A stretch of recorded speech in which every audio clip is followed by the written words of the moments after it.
The thing that was the genesis and began this project was the idea that we had, in my orchestra, we had Ruby Turner and Louise Marshall and Mabel Ray, and we were always focusing on the voice of women, and we thought it would be great to actually just solely focus on the voice of women. So we then went on to ask lots of other people to work with us, some of whom we'd worked with before and some who hadn't. Emily Sandé and Love Me or Leave Me. And she's an amazing singer. When she came on the Hootenanny, she said she wanted to do a song with a big band, and she wanted to use it like a proper big band. And I think it's wonderful to hear Emily singing something that you wouldn't normally hear her sing. Kylie, Should I Stay or Should I Go? I've been lucky to work with Kylie on a few occasions. I've said out of the blue, what about Should I Stay or Should I Go? And she said, well, actually, I do that live, which I hadn't realised. I thought, well, let's just try doing a bit of Professor Longhair style piano over it. Could that work? And the answer was yes. It's like a blues song, really, like the changes in it. It's a great blues song in lots of ways. And so I said, maybe we should sort of go in that direction. And really, I said, well, I'd love to do a little bit of New Orleans piano. She said, well, just do whatever you think it's going to be. So we went in the studio not really knowing what would happen, and it all just sort of came together, and I think it sounds great. I hope Joe likes it. Joss Stone and Letting Me Down. And I said before she came, you've got to write about something that you care about or feel about. And I think she'd had a difficult time with somebody, and I think it comes out in this song. Sometimes songs come together very quickly, and this did. But then, as she was becoming more emotional, suddenly the voice comes out, the big voice. And when she started doing that in the room, I had to look up. Oh, hang on a minute here. Got to look, make sure the window's not going to get shattered off. Ornaments on the piano are not going to get knocked over. So she's amazing. It's great.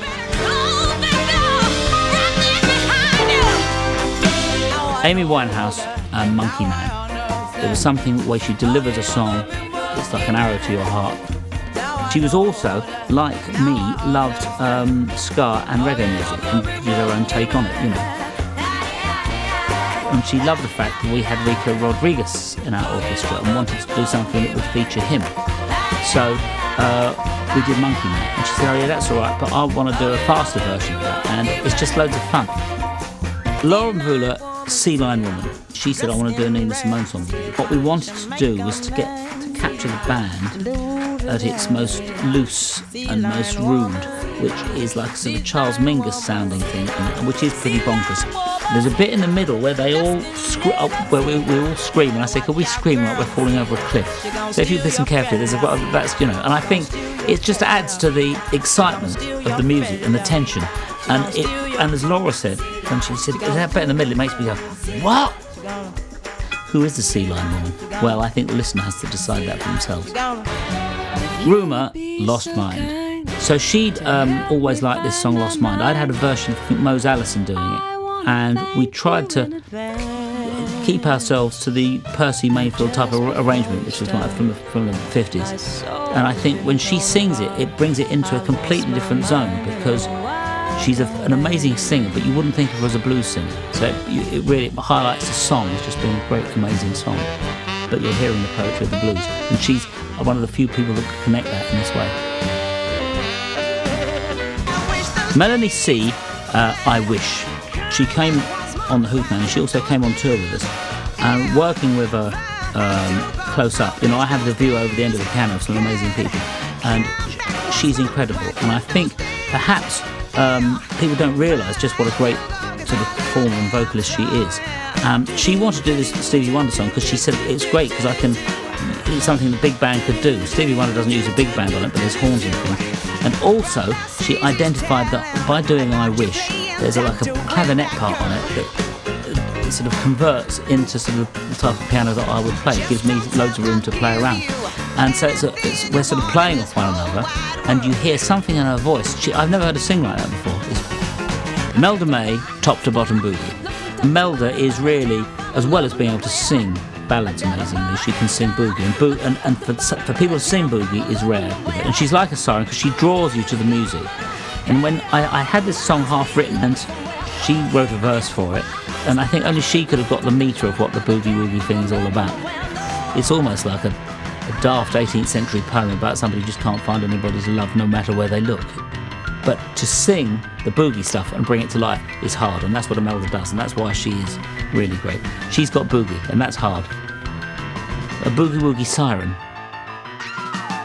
KT Tunstall, Night and Day.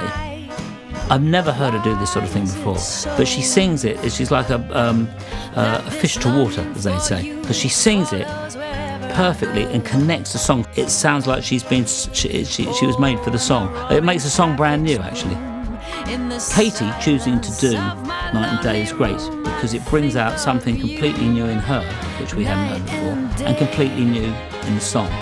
And when you have those things, I think that's what making music is all about. Then. Ruby Turner, I Still Went Wrong. Having Ruby on the record is a very important thing to me because she is a very important part of the orchestra, and I think this song shows her songwriting strengths as well as her, because the song was written together, as well as her vocal strengths. A Vow by Louise Marshall.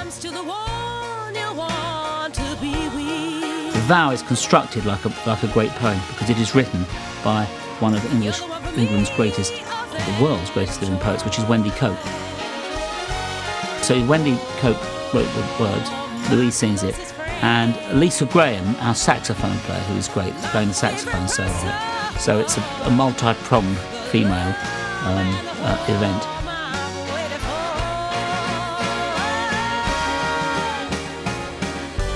Mabel Ray, Sweet Bitter Love.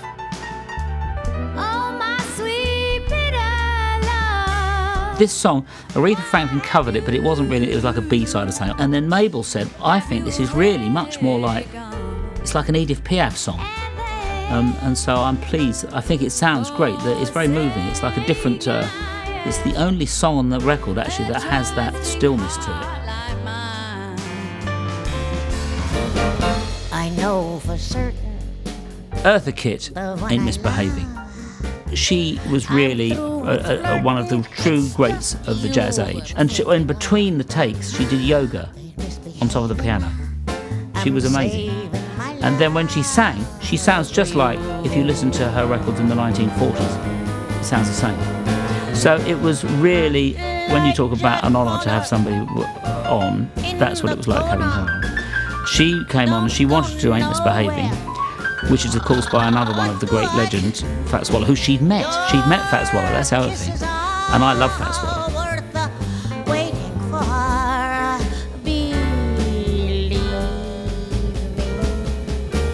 I've often wondered what exactly my role in all this is, and I've realised it's sort of various bits of everything.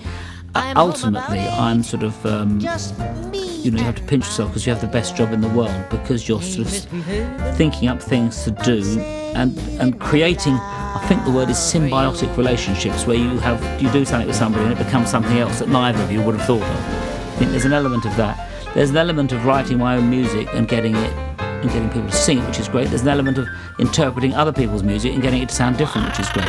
There's an element of learning other people's music, and so you actually get inside of it. You actually really you learn what a piece of music is.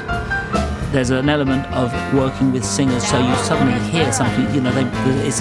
They bring something new and something different to the song. So my role in it all, I suppose, is to be the cog in the middle that somehow makes everything possible. And sometimes I have to be kind of in there doing a lot, and sometimes the less you do, the more comes out. By underplaying it, the more comes out. The one thing that I have realised in the studio is that once you'll start making the music, it gets easier, and the more you talk, the harder it is. Don't care to go.